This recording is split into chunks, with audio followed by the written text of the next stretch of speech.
दूल्हा house complete और perfect wedding collection की हो गई है ग्रैंड ओपनिंग। शादी ब्याह की खरीदी के लिए चले आइए अब हमारे नए प्रतिष्ठान में, जहां आपको मिलेगा कोट सूट, ब्लेज़र, शेरवानी के साथ ब्लैकबेरी कंपनी के किफ़ायती जैकेट और सूट ब्लेज़र, मान्यवर कंपनी के branded kurta pyjama, jacket, safa mojari, dupatta, party wear, Indo western का एक से बढ़कर एक कलेक्शन।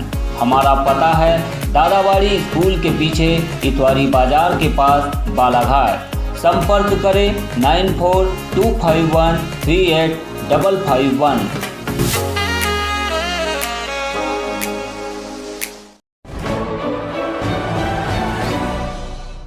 बालाघाट जिले के बिरसा ब्लॉक में आदिम जाति सेवा सहकारी समिति के प्रभारी के घर लोकायुक्त जबलपुर की टीम ने छापामार कार्रवाई में 1,41 लाख की संपत्ति का खुलासा किया है।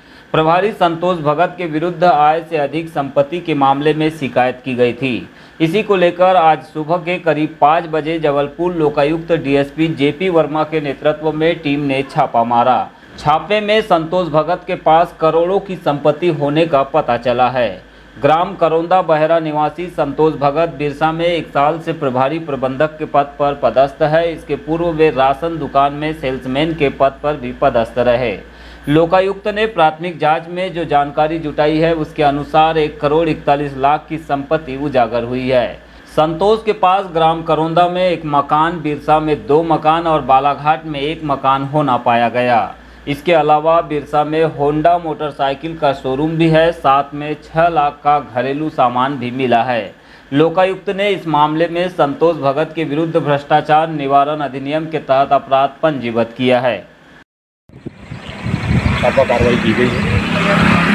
छापा कार्रवाई के दौरान उनके मकान को 12 कृषि भूमि और अन्य भूमियों को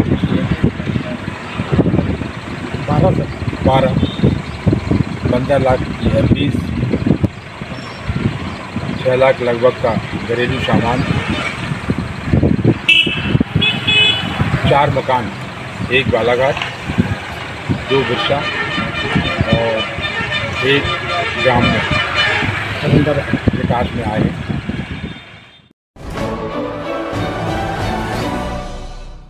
मध्य प्रदेश की शिवराज सरकार को सुप्रीम कोर्ट से बड़ा झटका लगा है। अन्य पिछड़ा वर्ग कल्याण आयोग की ओर से प्रस्तुत ओबीसी आरक्षण की रिपोर्ट पर सरकार ट्रिपल टेस्ट नहीं करा सकी। कोर्ट ने कहा है कि ओबीसी आरक्षण के लिए अब पुनः समय नहीं दिया जा सकता। बिना ओबीसी आरक्षण के ही प्रदेश में निकाय और पंचायत के चुनाव कराए जाए। सुप्रीम कोर्ट के आदेश के बाद अब चुनाव का रास्ता साफ हो गया है। राज्य चुनाव आयोग को चुनाव कराने का आदेश दिया गया है। सुप्रीम कोर्ट ने अपने आदेश में कहा है कि 5 साल में चुनाव कराना सरकार की संवैधानिक जिम्मेदारी है। 2 हफ्ते के भीतर अधिसूचना जारी करे और ओबीसी आरक्षण के बिना SC/ST आरक्षण के साथ चुनाव कराए। सुप्रीम कोर्ट ने यह फैसला जया ठाकुर और सैयद जाफर की याचिका पर सुनाया है। जाफर ने बताया कि कोर्ट ने आदेश दिया है कि राज्य निर्वाचन आयोग 15 दिन के अंदर पंचायत एवं नगरपालिका के चुनाव की अधिसूचना जारी करे। सुप्रीम कोर्ट ने प्रदेश की भाजपा सरकार की ओबीसी आरक्षण संबंधी रिपोर्ट को अधूरा माना है। अधूरी रिपोर्ट होने के कारण प्रदेश में ओबीसी वर्ग को चुनाव में आरक्षण का लाभ नहीं मिलेगा।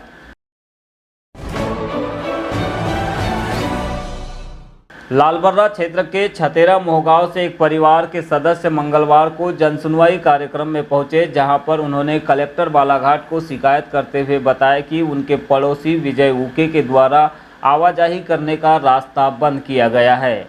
इससे उन्हें काफ़ी परेशानी हो रही है। पीड़ित परिवार के सदस्य सुशीला सुखदेवे, हंसाबाई खोबरागड़े और शीलाबाई सुखदेवे की माने तो अनावेदक के द्वारा पीढ़ी दर पीढ़ी आवाजाही करने वाले रास्ते पर चलने से रोक लगाई गई है। इसे लेकर पूर्व में भी काफ़ी विवाद हुआ है, लेकिन शिकायत के बावजूद भी पुलिस और तहसीलदार लालबर्रा के द्वारा आज तक कोई भी उचित कार्रवाई नहीं की गई। लिहाजा उन्हें अनावेदक परिवार से जान का खतरा बना हुआ है। ऐसे में उक्त जमीन का सीमांकन कर उचित कार्रवाई की मांग भी पीड़ित परिवार के द्वारा की गई। मैं सुशीला सुखदेवे छतेरे से आई हूँ। पिता संतू जी सुखदेवे मेरी 3 पीढ़ी से रास्ता है वहीं से आने जाने की। मेरे से है? छतेरे से। और सामने में है विजय उक्के, वो मुझे बहुत परेशान कर रहा है। शौचालय बना रहा था तब भी मैंने ग्राम पंचायत में आवेदन लगाए थे 10 फीट के रास्ते के लिए, उन्होंने भी कुछ नहीं किया। और 2 बार उनकी हमारे साथ हुई मारपीट, तो 2 बार मैंने थाने में भी एफआईआर लगाए थे। और मेरे को कॉलम गड्ढा खोद रहा था तो कुराड़ी लेके मुझे ये पैर पे मारा था। तो मैं गई थी थाना लालबर्रा रिपोर्ट लिखाने, तो वहाँ भी मेरी सुनवाई नहीं हुई है। और फिर उसके बाद में मैं यहाँ तहसीलदार महोदय के पास भी गई, तो अभी तक भी वहाँ से कुछ नहीं हुआ। मोटर का पानी चला था, इतना कीचड़ है, मुझे आने जाने की बहुत दिक्कत है। हमारी रास्ता बोलता है कि तुमको हाथ पैर तोड़ूंगा नहीं, यहीं से जाने ही नहीं देता आने जाने की।